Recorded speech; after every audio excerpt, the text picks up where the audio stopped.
Sarah Chin adjusted her data pad for the third time in 5 minutes, trying to look like she belonged among the towering alien forms surrounding her in the Galactic Academy's central courtyard.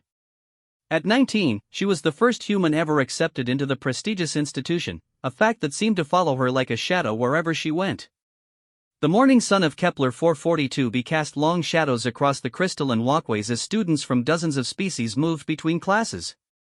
The Zephyrians floated past on gossamer wings, their musical voices creating harmonious discussions about quantum mechanics. The rock-like granite moved in slow, deliberate steps, each footfall creating small tremors that Sarah had learned to anticipate.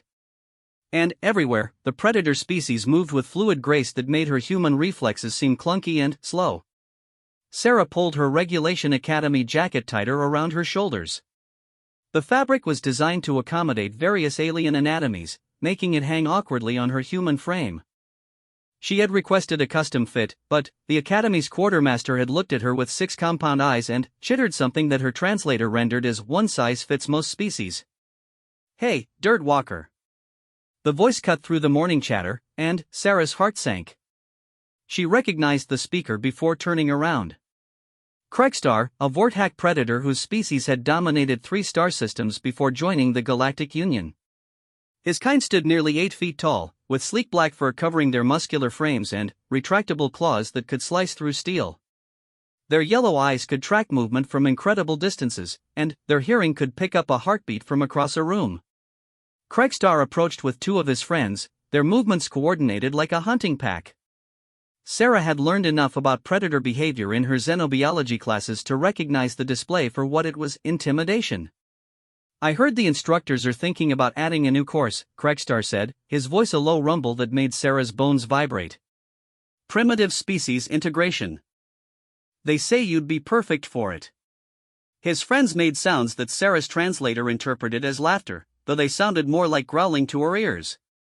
She forced herself to stand straighter, remembering her father's words before she left Earth: "Don't let them see you scared, kiddo. Bullies are the same everywhere in the universe." "Actually," Sarah said, her voice steadier than she felt, "I'm pretty sure my xenobiology scores are higher than yours, Kregstar.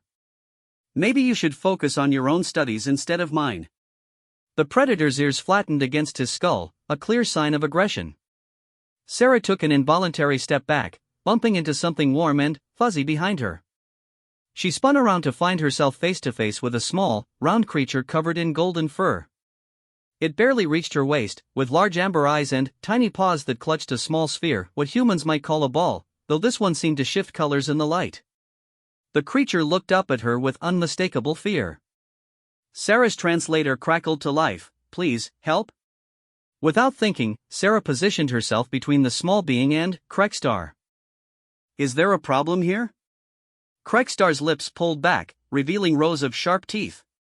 The cub dropped its toy. "We were just going to help it retrieve the item from that high ledge."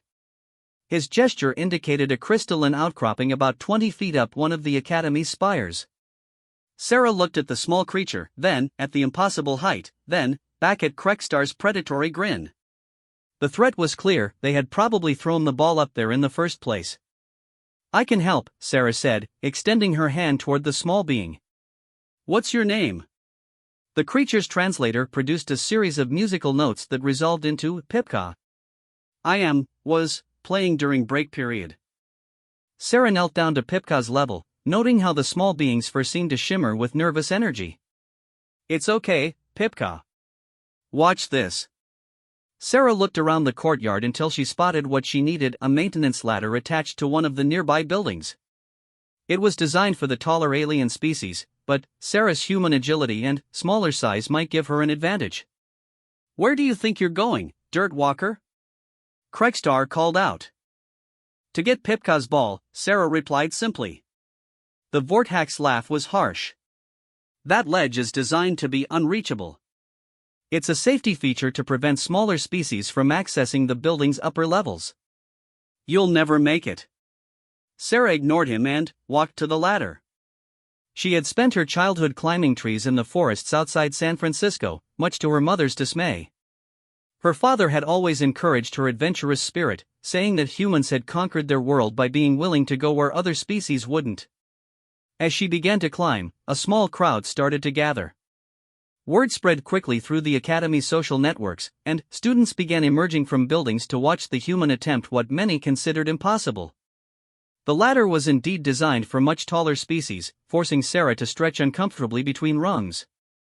Her muscles burned as she climbed higher, the ground growing distant below her. She could hear Krekstar making comments about typical human recklessness and evolutionary dead ends, but she pushed the words away. Halfway up, Sarah's foot slipped on a rung made slick by the morning dew. She caught herself with her hands, her heart hammering as she dangled for a moment before regaining her footing. Below, she could hear gasps from the watching crowd. "Come down from there," called a new voice. Sarah looked down to see Professor Veltran, her advanced physics instructor. The elderly Zephyrian's wings were fluttering with agitation. "This is extremely dangerous." "I'm almost there," Sarah called back, resuming her climb.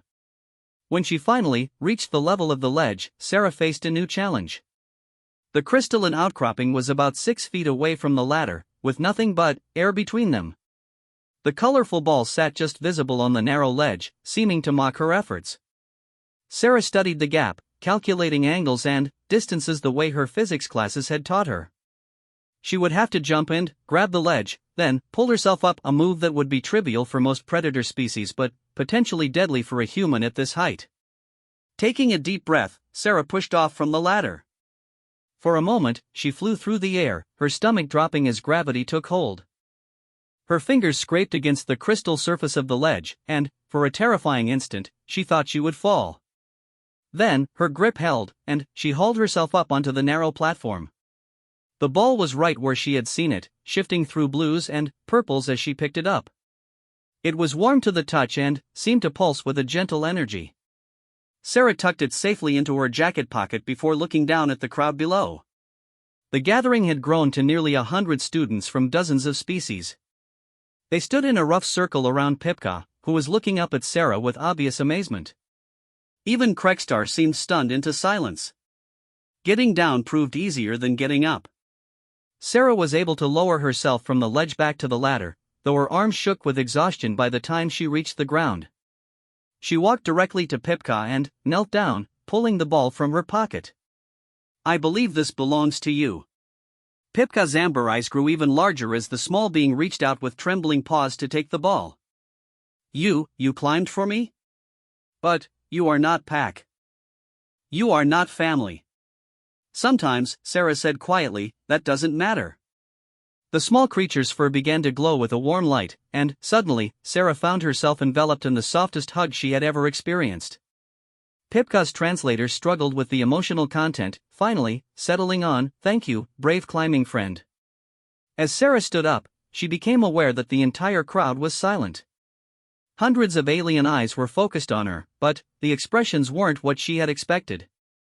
There was no mockery, no dismissal. Instead, she saw something that looked remarkably like respect. Professor Veltran approached, her delicate features creased with concern. "Miss Chen, while I admire your determination, what you just did was incredibly reckless. The safety protocols exist for good reasons." "I understand, Professor," Sarah replied.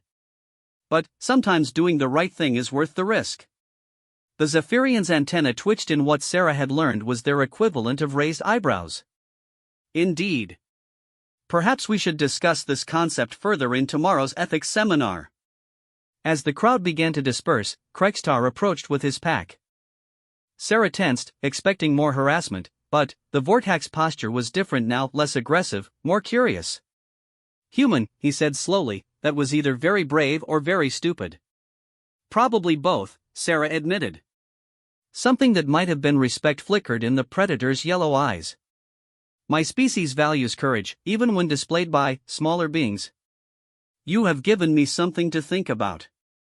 As Krekstar and his friends moved away, Sarah felt a small paw tug at her jacket. Pipka was looking up at her with shining eyes. Will you be my friend?" the small being asked through the translator.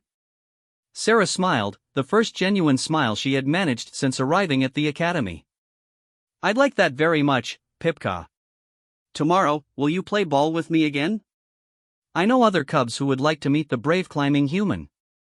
Sure, Sarah said. I'll bring a ball from my quarters. A human ball. I think you might find it interesting. As they walked toward the dining hall together, Sarah noticed something she hadn't seen before. Other students, beings from dozens of different species, were watching her with curiosity rather than dismissal. A few even nodded acknowledgement as she passed. For the first time since arriving at Galactic Academy, Sarah Chen felt like she might actually belong. The next morning dawned bright and clear, with Kepler 442b's dual suns painting the Academy grounds in shades of gold and amber. Sarah had spent the previous evening in her quarters, video calling her parents on Earth to tell them about her day. Her father had laughed with pride when she described climbing the spire, while her mother had lectured her about safety protocols and the importance of not taking unnecessary risks. But, you did the right thing, honey, her mother had concluded. Just, maybe next time find a safer way to do it? Now, as Sarah made her way to the central courtyard with a regulation baseball from her personal effects, she wondered if Pipka would actually show up. The small being had seemed enthusiastic the day before, but Sarah had learned that alien social dynamics could be complicated and unpredictable. She needn't have worried. As she rounded the corner toward the courtyard, she could see a small golden form sitting near the fountain, clutching the color-shifting ball from yesterday. But Pipka wasn't alone. Arranged in a loose semicircle around the small being were nearly a dozen other cubs from various species. Sarah recognized a few of them. There were 3 more of Pipka's kind, their golden fur gleaming in the morning light. 2 young granites sat like living boulders, their rocky surfaces covered in the colorful crystalline growths that marked them as adolescents. Several Zephyrian younglings hovered nearby, their wing membranes still showing the translucent quality of youth. But, most surprising were the 5 Vortak cubs positioned at the edge of the group. Unlike the adult predators, the young ones were smaller, their fur a lighter brown, and their claws not yet fully developed. They watched Sarah's approach with curious yellow eyes, showing none of the aggressive posturing she had come to expect from their species. Bright greetings, brave climbing friend. Pipka's translator chimed as Sarah approached. I have told them all about yesterday's skydancing. Skydancing? Sarah asked, settling down on the grass near the group. It is how we describe what you did, one of the other golden-furred beings explained. To move through the air with such purpose and grace, it is like dancing with the sky itself. Sarah felt her cheeks warm with embarrassment. I was just climbing. Humans do it a lot on our planet. All humans can skydance? Asked one of the young Zephyrians, her voice carrying harmonics of amazement. Well, we call it climbing, and not all humans are good at it. I grew up in a place with lots of trees, so I had practice. Trees? The word came from one of the Vortak cubs, who had been silent until now. We have heard of these earth plant forms. They grow toward your sky like our hunting spires, yes? Something like that, Sarah said, pulling the baseball from her pocket. I brought something from my world to share. We call it a ball game. The sphere was unlike anything in the galaxy. Made of leather and string, it was perfectly round and designed for throwing, catching, and hitting. Compared to the sophisticated color-shifting orb that Pipka treasured, it looked almost primitive. It does not glow, observed one of the young granite, their voice like rocks grinding together but somehow still conveying curiosity. No, it doesn't, Sarah agreed. But it's designed for a different kind of play. Watch. She stood up and tossed the ball gently to Pipka. The small being fumbled the catch, clearly not expecting the ball's weight and trajectory. It bounced off Pipka's paws and rolled toward the fountain. The ball is broken? Pipka asked with concern. Not broken, just different, Sarah explained, retrieving the ball. Human balls don't hover or fly on their own. They obey what we call gravity, they fall down unless something stops them. But, how do you play with falling objects? Asked a Zephyrian cub. Let me show you, Sarah said. She demonstrated a simple throwing motion, lobbing the ball in a gentle arc toward the group. This time, one of the Vortak cubs reacted with predatory reflexes, snatching the ball out of the air with surprising grace. Oh, the young predator exclaimed. It is like catching prey, but the prey does not run. Exactly, Sarah said. The game is about throwing and catching. Sometimes we try to hit the ball with a stick, or throw it through hoops, or see how far we can make it go. For the next hour, the group experimented with the baseball. The young Zephyrians discovered they could catch it while hovering, creating spectacular aerial displays. The granite found that their rocky composition made them nearly impossible to knock down when the ball hit them, leading to a game where others tried to bounce the ball off them into specific targets. The cubs of Pipka's species, whom Sarah learned were called the Fluffin, developed their own variation where they would huddle together and try to keep the ball bouncing between them without it touching the ground. Their soft, springy fur made them perfect for this activity. But it was the young Vorthak who surprised everyone. Despite their predatory nature, they showed remarkable restraint and control, developing complex throwing patterns that demonstrated their species' natural coordination and pack hunting instincts. They could throw the ball to each other in sequences that would have challenged professional human athletes. This is far more complex than our usual games, observed the oldest of the Vorthak cubs, whose name Sarah learned was Zekti. It requires trust. Trust? Sarah asked. When I throw to you, I must trust that you will try to catch. When you throw to me, you must trust that I will not use my claws or strength to harm you, even though your species is. He paused, searching for words. Fragile compared to mine. Sarah felt a chill at the casual way he said fragile, but she realized he wasn't being mean. To a Vorthak, humans probably did seem as delicate as glass. Yes, I suppose it does require trust. It is a good thing, Pipka added. Trust games make strong friendships. As the morning progressed, more students began to take notice of the unusual gathering. Unlike the previous day, when the crowd had formed due to drama and danger, this audience grew naturally as beings walked past and became curious about the strange new activity. Soon, older students were asking to join in. Sarah found herself explaining the basic principles of catch to a senior Zephyrian who had been studying theoretical physics for longer than Sarah had been alive. She taught throwing techniques to a group of granite engineering students who became fascinated by the ball's aerodynamics. Even more surprising was when Professor Veltran approached during a break between classes. The elderly instructor watched the game with apparent interest, her delicate antenna twitching with curiosity. Miss Chen, she said, her musical voice carrying clearly across the courtyard, I am intrigued by this activity. It seems to require spatial reasoning, trajectory calculation, and hand-eye coordination. Are these skills common among humans? Pretty common, Sarah replied, slightly out of breath from demonstrating proper throwing form to a group of enthusiastic participants. We have lots of games like this on Earth. Baseball, football, basketball, tennis, most human cultures have developed sports that involve throwing or hitting balls. Fascinating. And you learn these as children? Most of us, yes. It's considered normal childhood development. Professor Veltran made a note on her datapad. I wonder if this might be related to your species' development as pursuit hunters. The ability to accurately throw projectiles would have been crucial for early human survival. Sarah had never thought about it that way, but it made sense. While other species had evolved claws, fangs, or natural armor, humans had developed tools and the ability to use them with precision. Professor, called Zekti, the young Vorthak, would you like to try? The human ball game is quite engaging. The distinguished instructor looked startled by the invitation. That is. Zephyrians are not typically known for physical games. That's okay, Sarah said quickly. There are different ways to play. You could start with just short tosses. After a moment's hesitation, Professor Veltran accepted the ball. Her first throw was awkward, her delicate fingers not quite gripping the sphere properly. But her second attempt was much better, and, by her fifth throw, she was managing respectable tosses to the eager cubs. This is surprisingly enjoyable, she admitted, a sound that might have been laughter in her voice. The mathematics of trajectory prediction is quite elegant. As the lunch period approached, Sarah realized she had completely lost track of time. What had started as a simple game of catch had evolved into something much larger.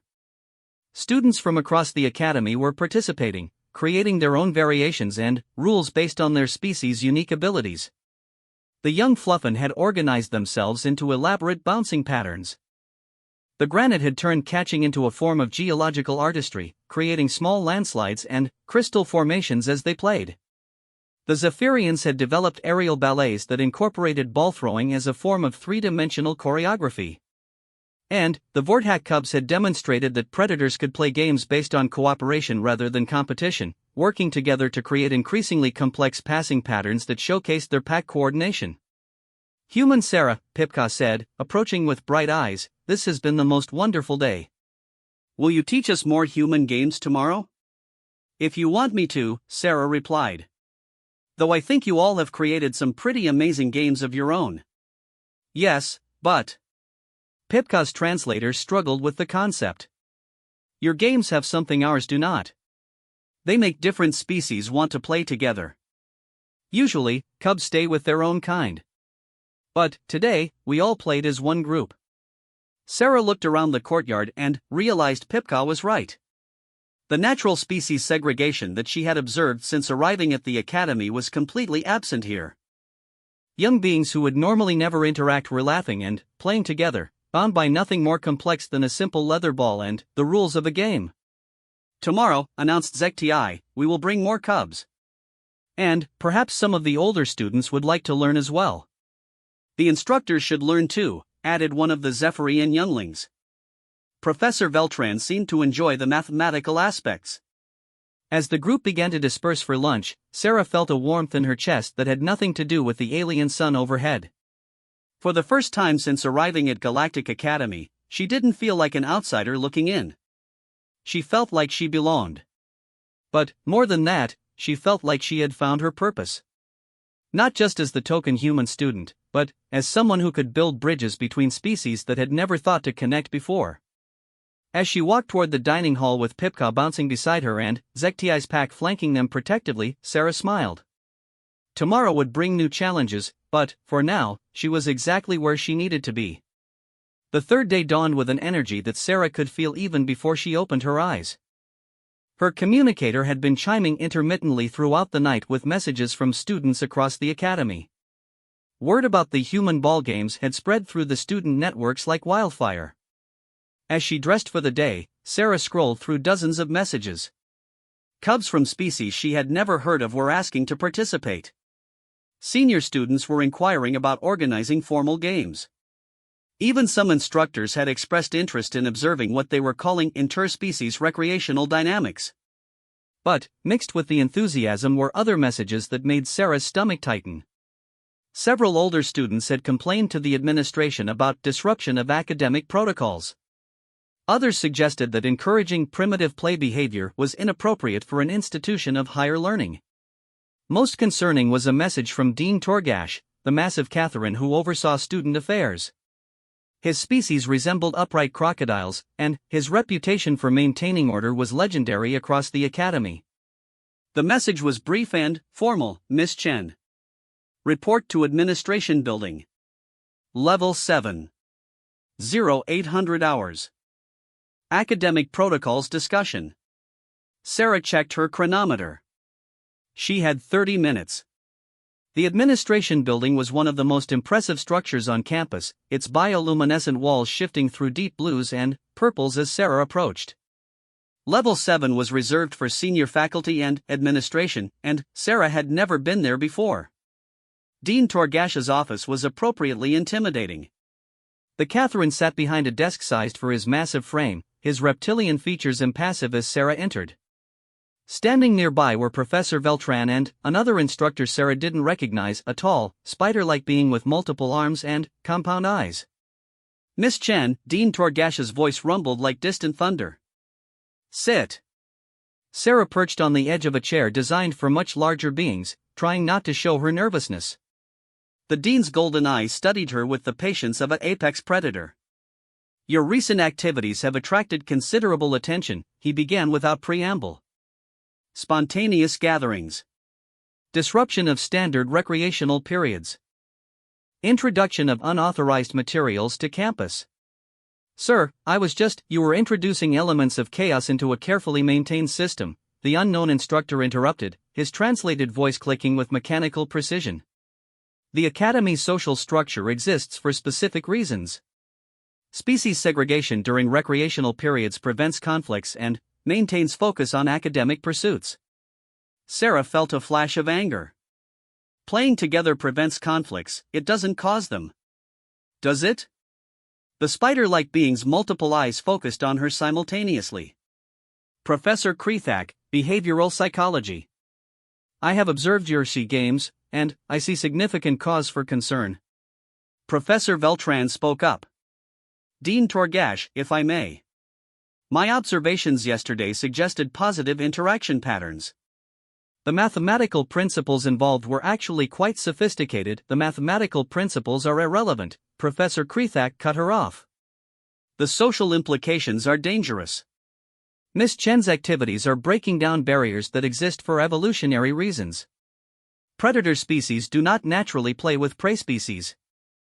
The Vorthack cubs showing restraint around smaller beings goes against millions of years of evolutionary programming. Maybe that's a good thing, Sarah said quietly. The room fell silent.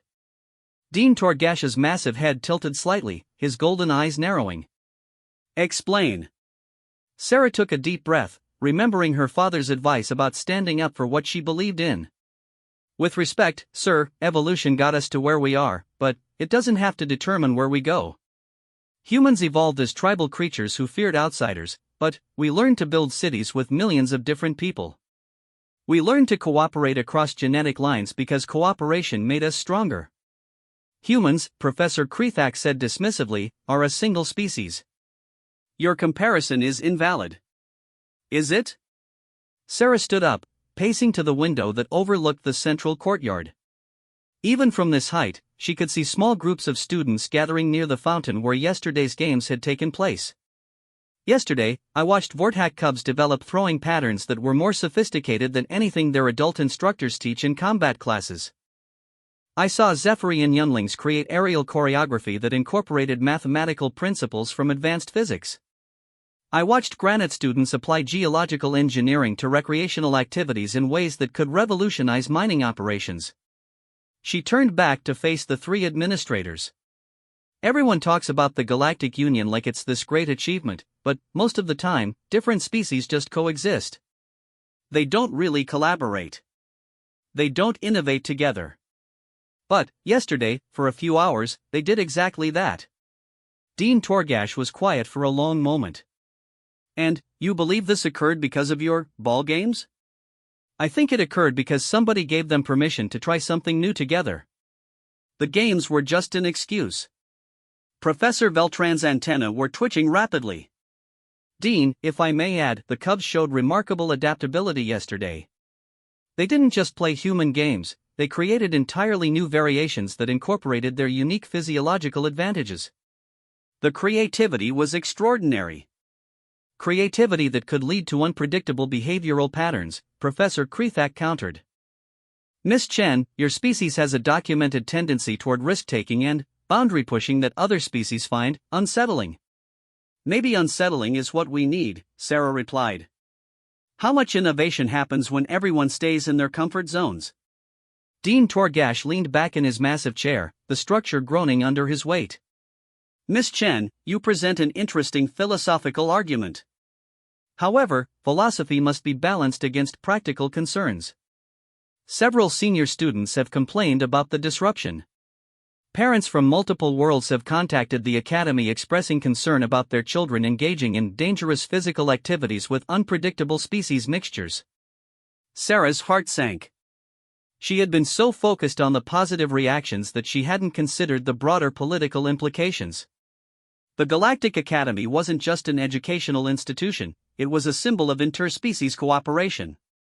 Conservative factions across the galaxy watched it constantly for signs of instability or inappropriate influence. However, Dean Torgash continued, and Sarah's head snapped up, Professor Veltran has presented a compelling argument for the educational value of your activities. And, I must admit, the creativity reports are intriguing. The dean stood up, his massive form casting a shadow across the office. Therefore, I am implementing a compromise. Your recreational activities will be permitted to continue, but under official academy supervision. Professor Veltran will oversee the program as a formal research project into interspecies collaborative play behavior. Sarah blinked in surprise. You're making it official? With strict parameters, Professor Krethak added quickly. Limited participation. Careful monitoring.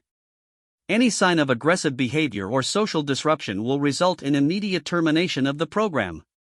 And, Dean Torgash said, his golden eyes fixed on Sarah, you will be held personally responsible for the behavior of all participants. Any incidents, any conflicts, any problems whatsoever, and you will face immediate disciplinary action up to and including expulsion from the academy. The weight of responsibility settled on Sarah's shoulders like a physical force. She was being given everything she had hoped for, but the price of failure was enormous. I understand, sir, she said finally. I accept responsibility. Very well. Professor Veltran will provide you with the official parameters. You may begin implementing the formal program tomorrow. As Sarah left the administration building, her mind was spinning. What had started as a simple act of kindness to help Pipka retrieve a ball had somehow evolved into an official academy program. The pressure was enormous, but so was the opportunity. She found Pipka and the other cubs waiting by the fountain, just as she had expected. But the group was much larger than before. Word had spread overnight, and nearly 50 young beings from across the galaxy were arranged in a loose circle, all watching her approach with eager eyes. Bright greetings, skydancing friend. Pipka called out. We have brought many new friends to learn human ball games. Sarah looked at the assembled group. There were species she had never seen before, crystalline beings that chimed when they moved, flower-like creatures that swayed in rhythm with each other, and one massive cub that looked like a living mountain with tiny, intelligent eyes. Standing slightly apart from the cubs were several older students and even a few junior instructors. Sarah recognized some of them from her advanced classes, beings who had never shown her any attention before. Sarah called Zekti, the young Vorthak who had become something of a spokesperson for the predator cubs. We have been planning new games. Games that use the skills of all species together, not just separately. And we have been calculating, added a Zephyrian cub whose name Sarah was still learning. The physics of your ball games can be applied to energy distribution problems in quantum mechanics. Sarah felt a smile spreading across her face. The administration might be nervous about chaos and disruption, but what she saw here looked more like controlled innovation. These young beings weren't just playing games, they were learning to think differently about cooperation and possibility. Before we start, Sarah announced, her voice carrying clearly across the courtyard, there are some new rules we need to follow. She explained the official parameters, the need for careful behavior, and the responsibility they all shared for making the program successful. Rather than dampening their enthusiasm, the formal structure seemed to energize them further. We are part of Academy research now, asked one of the new arrivals, a being that looked like a walking tree with delicate silver leaves. This means our play has academic value? Everything has academic value if you think about it the right way, Sarah replied.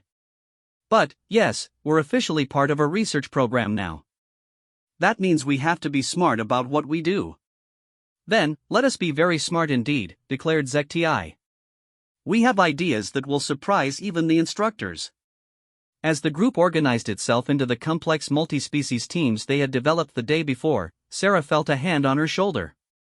She turned to find Professor Veltran hovering nearby. Miss Chen, the instructor said quietly, I want you to understand what you have accomplished here.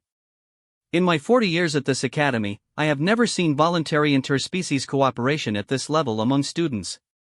What you have created is unprecedented. I haven't created anything, Sarah protested. I just brought a ball and showed them how to throw it.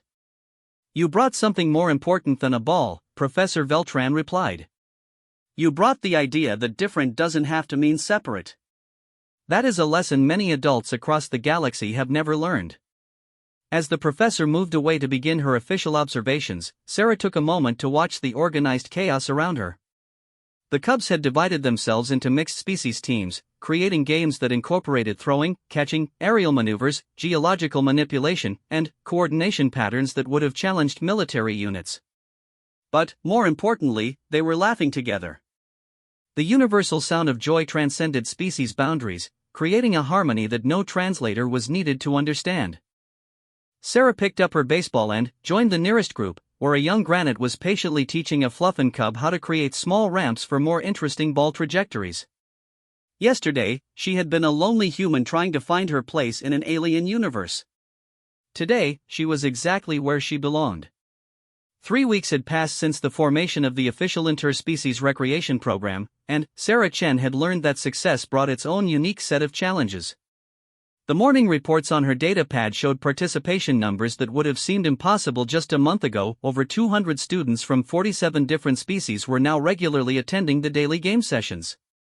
But, with growth came scrutiny. Sarah scrolled through the latest batch of communications from concerned parents, skeptical faculty members, and galactic news outlets that had somehow gotten wind of the unusual social experiment taking place at the prestigious academy. The most troubling message was from Ambassador Velcor of the Hegemony Council, a political body that represented the interests of several major predator species across the galaxy. The ambassador was requesting a formal review of the program, citing concerns about inappropriate behavioral modification and potential security implications of altered predator conditioning. Sarah set down her datapad and rubbed her temples. What had started as a simple game of catch was now apparently a matter of galactic political interest. Sometimes she missed the days when her biggest problem was just feeling lonely and out of place. A soft chiming at her door interrupted her thoughts. "Enter," she called out, expecting to see Pipka or one of the other cubs who often visited her quarters before the morning sessions. Instead, she found herself facing 3 figures she had never seen before. They were clearly Vorthak, but unlike any she had encountered at the academy. These were adults in their prime, standing nearly 9 feet tall with the kind of muscular development that spoke of military training. Their black fur was marked with intricate silver patterns that Sarah's xenobiology classes had taught her indicated high rank within their society. The center figure stepped forward with fluid grace. "Miss Chen. I am War Leader Krexmar of the Vorthak Dominion. These are my tactical advisors, Zekare and Torven. We have come to observe your activities." Sarah's mouth went dry.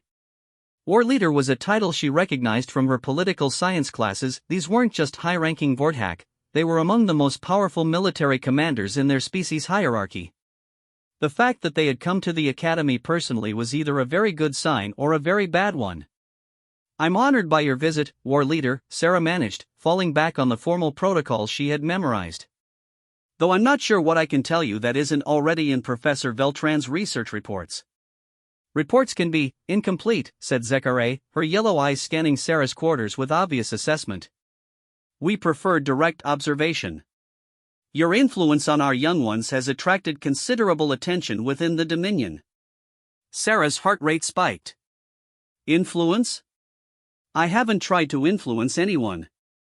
"The cubs participate voluntarily in recreational activities that have fundamentally altered their behavioral patterns," Torven interrupted. "Young Vorthak who should be developing hunting instincts and pack hierarchy are instead engaging in cooperative activities with prey species. This is unprecedented. And concerning to some," War Leader Krexmar added, though his tone was neutral. "Which is why we are here. We wish to observe today's activities personally." Sarah glanced at her chronometer. The morning session would begin in 20 minutes, and over 100 cubs would be gathering in the central courtyard expecting their usual games. The presence of 3 intimidating Vorthak war leaders was likely to create exactly the kind of disruption that Dean Torgash had warned her to avoid. "Of course," she said, "because refusing wasn't really an option. Though I should mention that the cubs have developed their own variations of the games.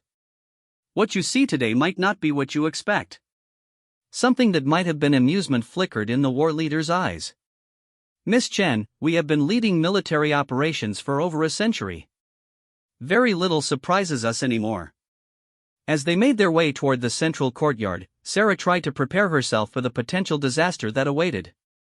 The cubs had grown increasingly creative and bold in their game variations, developing activities that incorporated skills from multiple species in ways that often seemed to defy conventional wisdom about interspecies cooperation. Just yesterday, the young Vorthak had worked with a group of Fluffin cubs to create a game that required the predators to use their natural stalking abilities to protect the smaller beings from aerial attacks launched by the Zephyrian cubs. The level of trust and coordination required would have been impossible just a month ago. But would the war leaders see cooperation, or would they see their young warriors being corrupted by contact with prey species? As they entered the courtyard, Sarah was relieved to see that the session was beginning normally. Pipka was organizing a group of mixed-species cubs into teams for what they had started calling Crystal Ball, a complex game that involved bouncing Sarah's baseball off the crystalline formations created by young granite while aerial teams tried to catch it before it hit the ground. Zekti was leading a group of older cubs through what looked like military-style coordination exercises, except instead of weapons, they were using multicolored balls donated by students from various species. The young Vorthak's natural pack instincts had evolved into something that looked remarkably like advanced tactical thinking. Interesting, war leader Krexmar murmured, his eyes tracking the fluid movements of the cubs. They are using pack coordination principles, but applied to non-aggressive activities. The formation patterns are quite sophisticated, Zekare added. Those young ones are demonstrating better tactical awareness than some of our junior warriors. Sarah felt a small spark of hope. Maybe this wouldn't be a disaster after all. Then, Pipka noticed the newcomers. The small Fluffin's reaction was immediate and instinctual, ears flattened, for darkening with fear, huddling close to the ground in a classic prey species threat response. The reaction rippled through the other cubs like a wave, with smaller species immediately moving away from the towering predators while the young Vorthak cubs found themselves caught between their pack instincts and their newer loyalties. In seconds, the harmonious integrated play had fractured back into species-specific groups, with clear lines of separation that hadn't existed moments before. You see? Torven said quietly. Underneath your games and cooperation, the fundamental nature remains unchanged. Predator and prey cannot truly overcome millions of years of evolution. Sarah watched the cubs with growing sadness. 3 weeks of careful trust-building was unraveling before her eyes, triggered by the presence of adult predators who represented everything the smaller species had been taught to fear. But, then, something unexpected happened. Zekti, the young Vorthak who had become one of the most enthusiastic participants in the program, stepped forward from his pack. The cub's posture was submissive as he approached the war leaders, but his yellow eyes were determined. "Honored war leader," he said, his young voice carrying the formal tones of his species' military culture. "We request permission to demonstrate our training exercises for your evaluation." War leader Krexmar's ears tilted forward with interest. "Training exercises? The human Sarah has taught us new applications for our natural abilities. We believe you will find them tactically relevant." Sarah held her breath as the 3 adult Vorthak exchanged glances. Whatever Zekti was planning, it wasn't part of any program she had designed. "Proceed," the war leader said finally. Zekti turned back to the fractured groups of cubs and made a series of subtle hand signals that Sarah recognized from her xenobiology studies as Vorthak pack coordination gestures. But, instead of calling just the other young Vorthak, his signals were somehow understood by cubs from multiple species. The response was immediate and stunning. The various groups began moving with purpose, taking positions around the courtyard with a precision that looked almost military. The young Zephyrians took elevated positions on the various structures, while the granite cubs positioned themselves at strategic points that could serve as cover or obstacles. The Fluffin cubs, still nervous but no longer panicked, arranged themselves in a pattern that Sarah suddenly recognized as a communication network. War leader Zekti announced formally, "We will now demonstrate advanced reconnaissance and information relay under simulated combat conditions." What followed was unlike anything Sarah had ever seen. The cubs had taken the basic principles of their ballgames and evolved them into something that resembled a complex military exercise. The Zephyrians served as aerial scouts, using colored balls to signal information about enemy positions to the ground teams. The granite cubs created and modified terrain features in real time, providing tactical advantages that changed the dynamics of the exercise. But, most impressive were the young Vorthak themselves. Instead of operating as a traditional predator pack, they had learned to coordinate with the other species, using the unique abilities of each group to create a combined tactical capability that was far more sophisticated than the sum of its parts. The small Fluffin cubs, despite their natural fear of predators, were serving as living communication relays, using their natural camouflage abilities to remain hidden while passing critical information between teams. Their soft fur muffled sound, making them nearly invisible even to Vortex senses when they chose to be. Extraordinary, breathed Zekare. They've developed multi-species tactical integration. The information processing speed is remarkable. The Fluffin cubs are overcoming their fear responses to serve in high-risk coordination roles, Torven added, his tone carrying a note of respect. That level of trust requires extensive conditioning. War leader Krexmar watched in silence as the exercise progressed. The cubs moved with increasing confidence, demonstrating tactics that incorporated the natural abilities of multiple species in ways that created strategic advantages none of them could achieve alone. When the demonstration finally concluded, the courtyard fell silent except for the soft panting of exerted cubs. All eyes turned to the three war leaders, whose expressions were unreadable. Zekti, war leader Krexmar said finally. Approach. The young Vorthak trotted forward, his ears high with nervous pride. You developed these tactics yourself? With guidance from human Sarah and cooperation from all species participants, Zekti replied formally. We applied traditional pack coordination principles to multi-species collaboration scenarios. And the other species cubs? They volunteered for these roles? Yes, war leader. We discovered that cooperation provides tactical advantages that individual species' abilities cannot match. War leader Krexmar turned his golden gaze to Sarah. Miss Chen, your influence on our young ones is indeed significant. But, perhaps not in the way we initially assumed. Sarah felt her pulse quicken. Sir? Traditional Vorthak military doctrine emphasizes the superiority of predator species in combat situations. But, what we have observed here suggests that integrated multi-species tactical units might possess capabilities that pure predator formations lack. The information relay speed alone represents a significant strategic advantage, Zekare added. And, the terrain modification capabilities of the Granite Cubs could revolutionize battlefield engineering. Torven was studying his datapad with obvious interest. The psychological impact is equally significant. Prey species that can overcome fear responses to serve in tactical roles would be invaluable in intelligence and support operations. Sarah looked around at the cubs, who were listening to this conversation with expressions of growing amazement. What the war leaders were describing sounded remarkably like military recruitment. War leader, she said carefully, I think there might be some misunderstanding about the purpose of these activities. This is a recreational program designed to promote social integration and creative problem solving. It's not military training. Is it not? War leader Krexmar's eyes fixed on her with predatory intensity. You have taken young beings from species that have been natural enemies for millions of years and taught them to function as a coordinated tactical unit. You have created trust bonds that override evolutionary programming. You have developed new applications for traditional abilities that enhance overall unit effectiveness. He paused, studying the assembled cubs. If this is not military training, Miss Chen, then, you have accidentally created something far more valuable. You have demonstrated that our understanding of interspecies cooperation has been fundamentally limited. The Vorthak Dominion, Zekare said formally, would be interested in expanding this program. Our military academies could benefit from similar integration protocols. Sarah felt the world shifting around her. What had started as a simple attempt to help a small alien make friends was apparently being viewed as a revolutionary advance in military science. That's not really up to me, she stammered.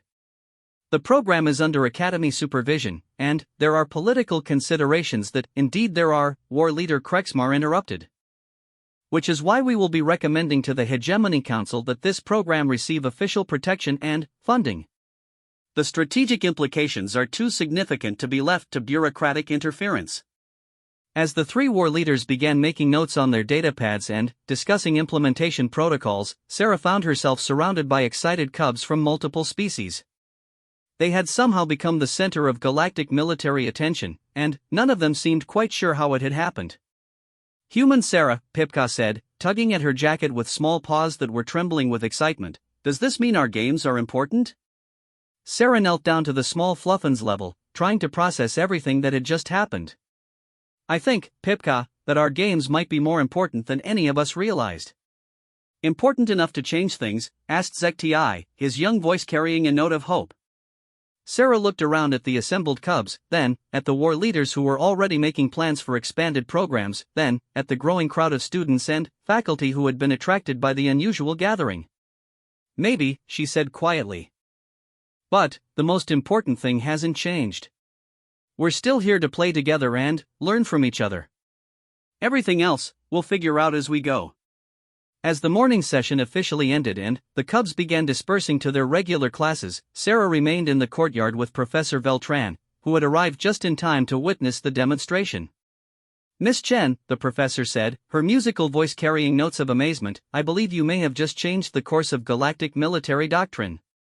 I was just trying to help some cubs play ball together, Sarah replied weakly. Yes, Professor Beltran agreed. And, sometimes the most profound changes begin with the simplest intentions. That afternoon, Sarah found herself once again in Dean Torgash's office, but this time the atmosphere was entirely different. Instead of disciplinary concerns, she was facing what amounted to a strategic planning session. Present were Dean Torgash, Professor Beltran, Professor Krethak, who seemed significantly less skeptical than before, and a holographic projection of Ambassador Velcor of the Hegemony Council, whose earlier concerns had apparently been completely reversed.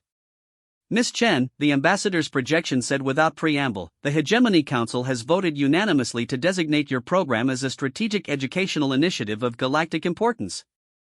Funding and protection protocols will be implemented immediately. Sarah blinked in confusion.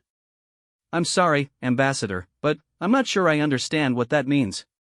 It means, Dean Torgash rumbled with obvious satisfaction, that the Academy's little experiment has become a matter of interstellar policy. The program will be expanded, formalized, and eventually implemented across multiple educational systems throughout the galaxy. The preliminary reports from War Leader Krexmar, Professor Krethak added, suggest tactical innovation potential that exceeds our most optimistic projections. The behavioral psychology implications alone could revolutionize our understanding of interspecies cooperation. Professor Beltran was practically vibrating with excitement.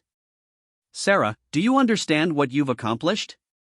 You've provided proof of concept for integrated multi-species tactical units. The military applications are extraordinary, but the social implications are even more significant. The cubs, Sarah said weakly, just wanted to play games.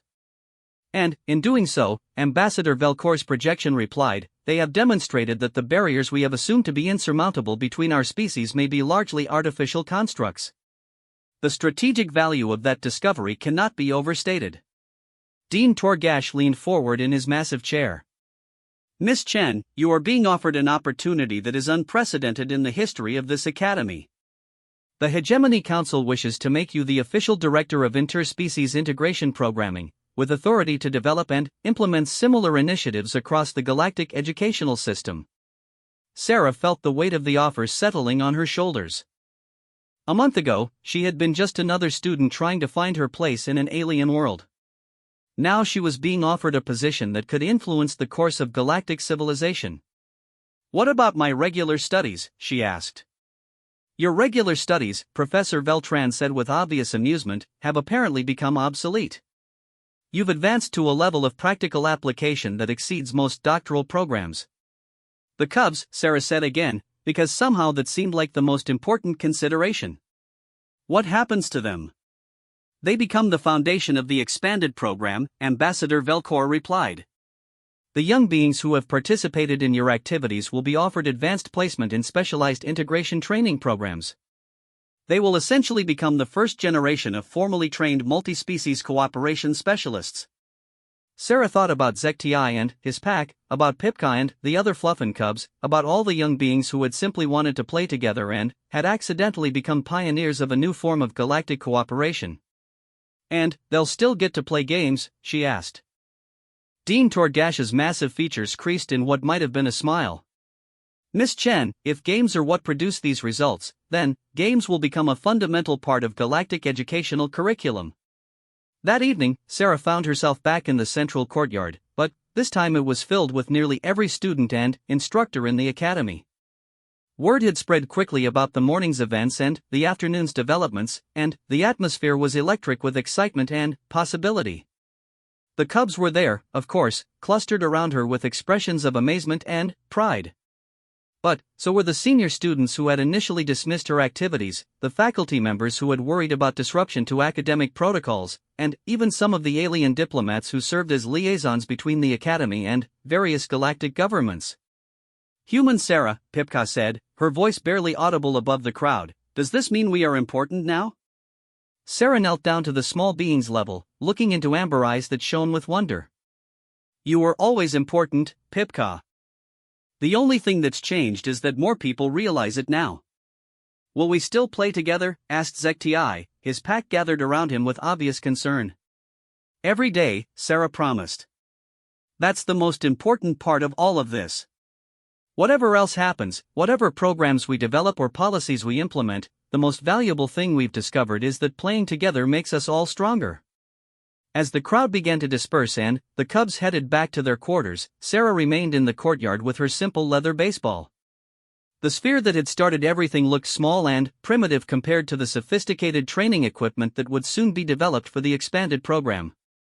But, as she tossed it gently into the air and caught it, Sarah reflected that sometimes the simplest tools produced the most profound changes. A ball, a game, and the willingness to try something new together had somehow begun to reshape the galaxy. Tomorrow would bring new challenges, new responsibilities, and new opportunities. But tonight, Sarah Chin was exactly where she belonged, in a place where different species could come together, play, and discover that their differences made them stronger when they chose to work as one. The ball rose and fell in the alien twilight, and Sarah smiled. Some things, she realized, were truly universal. 6 months later, Sarah Chen stood on the observation deck of the newly constructed Galactic Integration Center, looking out at a sight that would have been impossible to imagine when she first arrived at the academy. The facility sprawled across an entire continent of Kepler 442b, with training complexes, research laboratories, and administrative buildings designed to accommodate every known sapient species in the galaxy. But what captured her attention wasn't the impressive architecture or the advanced technology. It was the courtyard below, where hundreds of beings from dozens of species were engaged in activities that had evolved far beyond simple ballgames into something approaching an art form. Multi-species teams moved through complex coordination exercises that incorporated elements of strategy, athletics, creativity, and pure joy. Young Vorthak worked alongside Tiny Fluffin to create tactical solutions that neither species could achieve alone. Zephyri and aerial units coordinated with granite ground teams to build temporary structures that served as both obstacles and strategic advantages. And everywhere, the sound of laughter transcended species barriers to create a harmony that no translator was needed to understand. "Remarkable, is it not?" The voice beside her belonged to war leader Krexmar, who had become a regular visitor to the center and an unlikely ally in the expansion efforts. 6 months ago, my species would have considered such cooperation impossible. Today, we have multi-species tactical units that outperform our traditional formations by significant margins. Sarah nodded, though part of her still felt overwhelmed by how quickly everything had changed. "Sometimes I can't believe this all started with trying to help Pipka get a ball back. The smallest actions often have the largest consequences," the Vorthak replied. "Though I suspect the consequences are far from finished." He gestured toward a section of the courtyard where a group of adult instructors from various military academies were observing the exercises with obvious fascination. Representatives from 17 different galactic governments were present today, evaluating the integration protocols for potential implementation in their own educational and military systems. The Hegemony Council received preliminary reports from the pilot programs yesterday, war leader Krexmar continued. Implementation has begun on 47 worlds across the galaxy. Early results suggest efficiency improvements of 30 to 40% in multi-species cooperative tasks. Sarah felt a familiar mix of pride and disbelief. The simple games she had taught to lonely cubs were now being studied by military strategists and implemented as official policy across civilizations that span star systems. And the cubs, she asked, because that was always her primary concern. Thriving beyond all expectations. Young ZTI has been accepted into the Advanced Tactical Integration Program. He'll be studying multi-species coordination at the highest levels while continuing to develop new applications for the principles you taught him. Sarah smiled at the mention of the young Vorthak who had become one of her first and most enthusiastic supporters. ZTI was now serving as a junior instructor, teaching other cubs the coordination techniques he had helped develop. Pipka has been selected for the communication specialist track, the war leader added. Her natural empathy and cross-species social skills make her ideal for diplomatic applications of the integration protocols. She's still just a child, Sarah protested gently. I don't want any of them to lose their childhoods to academic programs and military training. Which is why the recreational components remain central to all implementations, war leader Krexmar assured her. The games themselves are considered essential to the psychological development that makes the cooperation possible. Play, we have discovered, is apparently the foundation of advanced social evolution. A soft chiming indicated an incoming priority communication. Sarah activated her data pad to find a message from Professor Veltran, who had been promoted to Director of Research for the Integration Center. Sarah, please report to Conference Room Alpha immediately. We have visitors from Earth. Sarah's breath caught. In all the excitement of the program's expansion, she had somehow not considered that her home planet would eventually take notice of what was happening. The communications with her parents had grown increasingly complex as her simple recreational program evolved into a matter of galactic policy. Duty calls, she said to war leader Krexmar, who nodded with understanding. Miss Chen, he said as she turned to leave. Whatever challenges you face today, remember that you have already achieved something that military strategists across the galaxy considered impossible. That accomplishment cannot be diminished by politics or bureaucracy. Conference Room Alpha was designed to accommodate beings of wildly different sizes and physiologies, but, as Sarah entered, she was surprised to see a group of entirely human figures seated around the central table. She recognized the uniforms immediately, representatives from Earth's Interstellar Affairs Division, the governmental body responsible for humanity's participation in galactic politics. Standing at the head of the table was a woman Sarah had seen in newscasts but never met in person, Director Elena Vasquez, Earth's primary representative to the Galactic Union. Her presence indicated that whatever was happening was important enough to warrant the attention of humanity's highest-ranking diplomat. Miss Chen, Director Vasquez said with a smile that seemed genuinely warm, please, sit. We have much to discuss.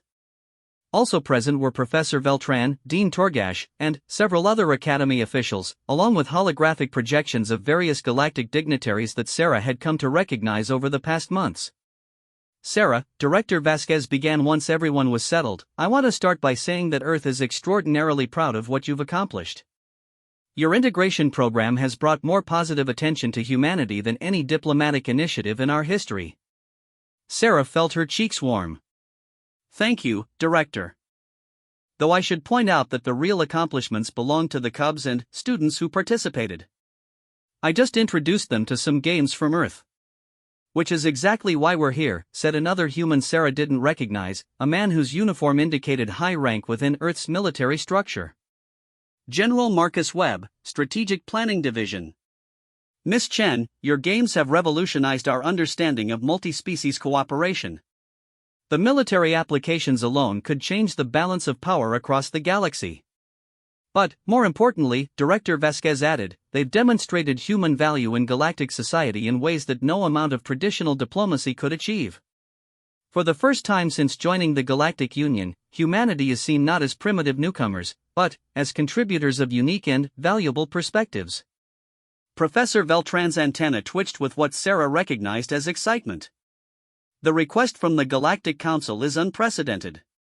They want Earth to serve as the primary development center for advanced integration protocols. Humanity would essentially become the leading authority on interspecies cooperation. Sarah blinked in confusion. I'm sorry, but I'm not sure I understand what you're asking. Director Vasquez leaned forward. We're asking if you would be willing to return to Earth to establish a formal integration development institute. You would have virtually unlimited resources and the authority to develop programs that could be implemented throughout human space and eventually across the entire galaxy. The opportunity, General Webb added, would make you one of the most influential humans in galactic history. Your work would shape interspecies relations for generations. Sarah looked around the table at the expectant faces, both human and alien. The offer was everything a human could dream of: recognition, influence, the chance to shape the future of galactic civilization. But something about it felt wrong. What about the Cubs? She asked. The Cubs would, of course, be welcome to participate in the Earth-based programs, Director Vasquez replied. We would establish exchange protocols that— No, Sarah interrupted gently. I mean, what about their lives here? Their families, their friends, their own educational goals? The program works because it grew naturally from their own curiosity and enthusiasm. If we turn it into a formal institutional transfer to Earth, don't we lose the most important element? The room fell silent.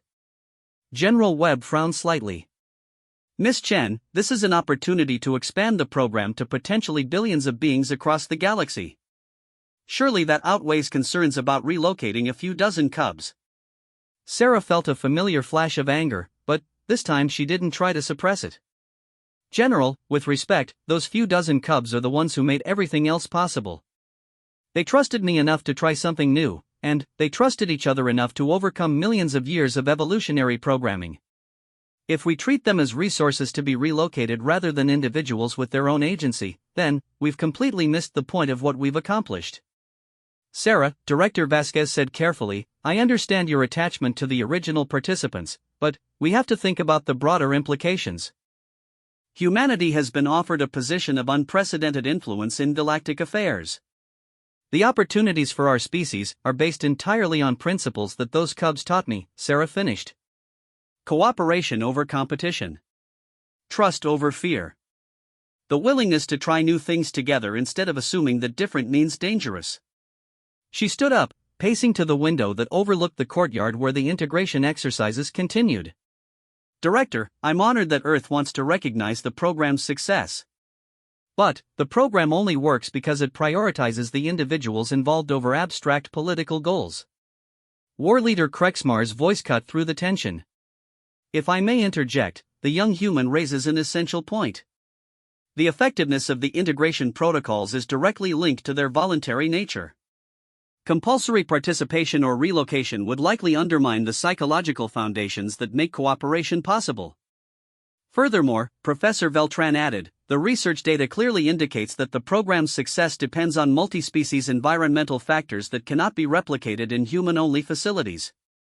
The Cubs learn cooperation by living it daily, not by studying it in isolation.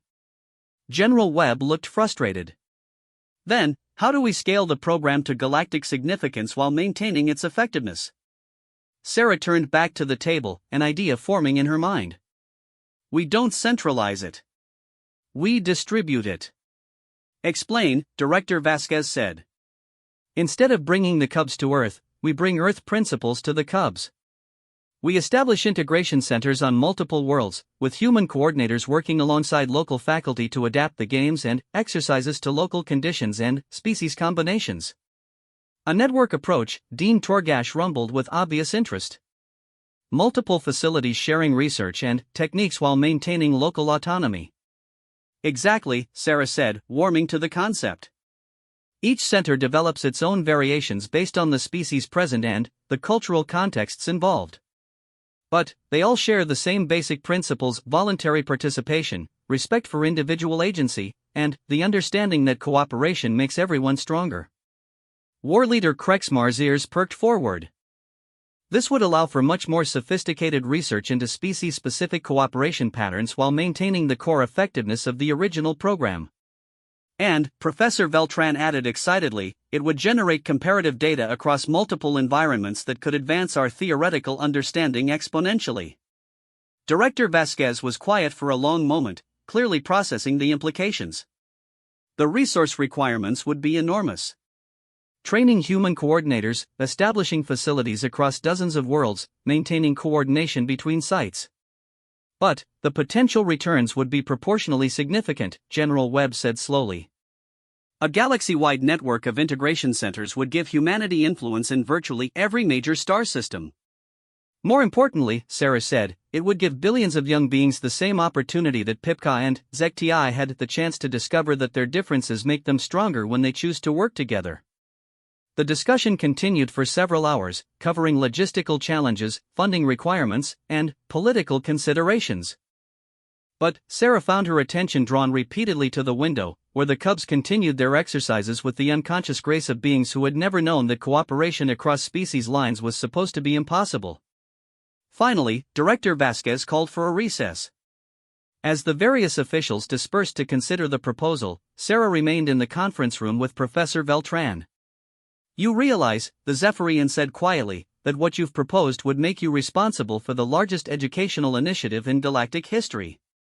"I realize," Sarah replied, "that what I've proposed would let me keep doing what I've been doing, helping young beings learn to play together. Everything else is just logistics." "Sarah," Professor Beltran's voice carried notes of both amusement and admiration, "I believe that perspective is exactly why you've been so successful. You have never lost sight of the fact that the most sophisticated political and military developments are ultimately about individuals choosing to trust each other." That evening, Sarah found herself in the original courtyard where everything had started. The space seemed smaller now, dwarfed by the massive complex that surrounded it, but it remained the heart of the integration center.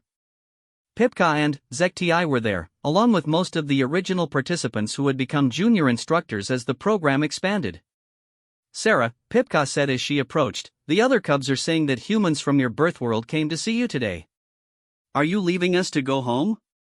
Sarah knelt down to the small Fluffin's level, struck by how much larger and more confident Pipka had become in the months since that first game of ball. "I'm not leaving, Pipka. But I might be traveling more, helping to start programs like this one on other worlds. Will you take us with you?"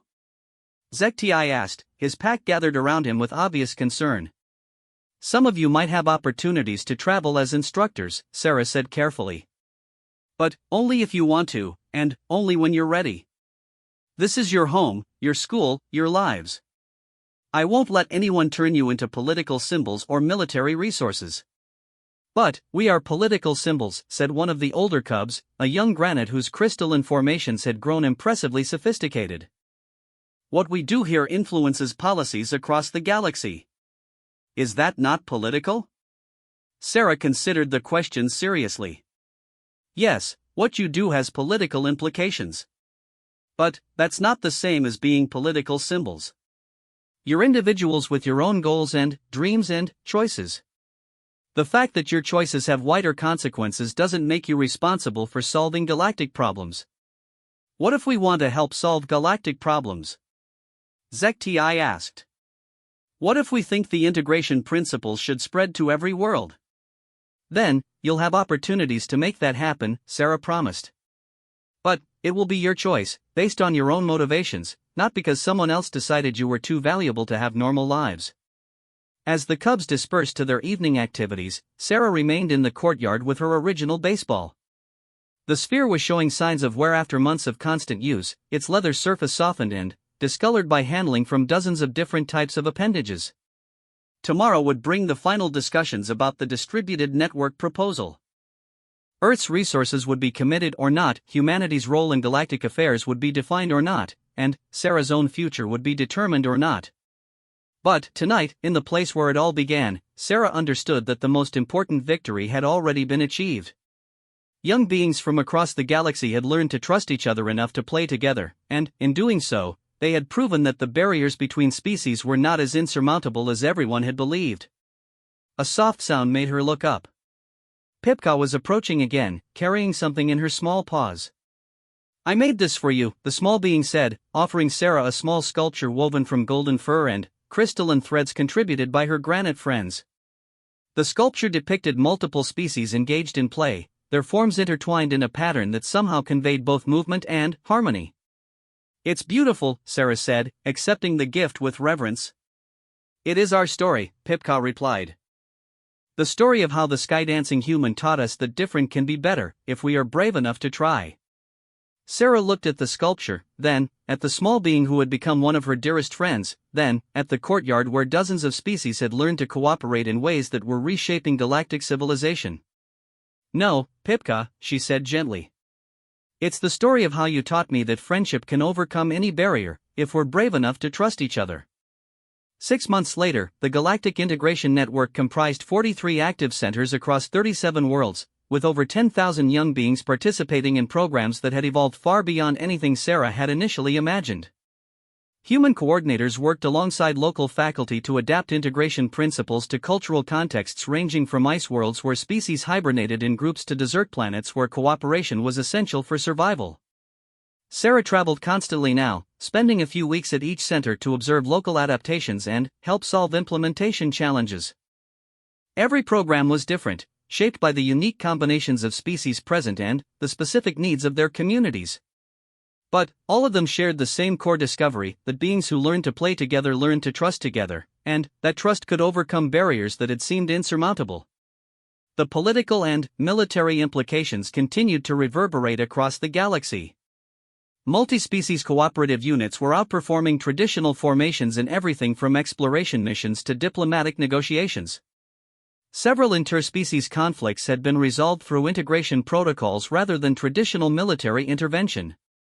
And, for the first time in galactic history, young beings were growing up.